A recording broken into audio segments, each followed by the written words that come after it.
khanin e hulo o ma pui bia thu kha song kha kan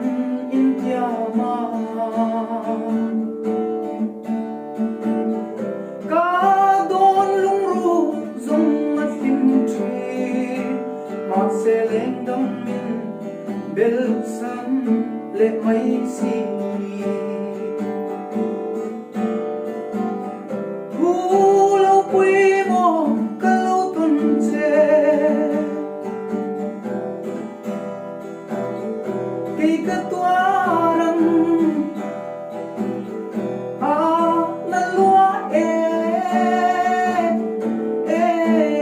o di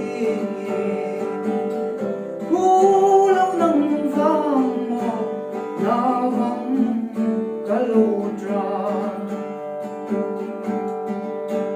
thầy chúa em mong quy sa măng cần chung lòng chê mà sẽ đi tu do cả linh si lâu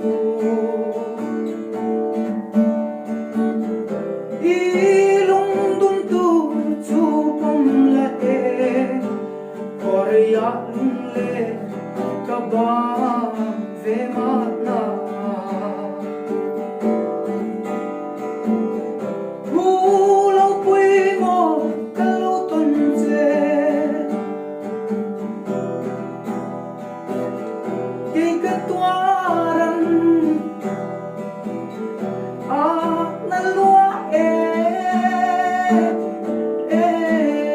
o di hulo nang vang mo na vang ka lo tra nang chuan leng dam min bel san ma la e ke chuan kan su nu ga chui ta nge nang vang ka riang sei tu hi donin hang ai ve la o di mang pui hulo pui mo ka lo tun che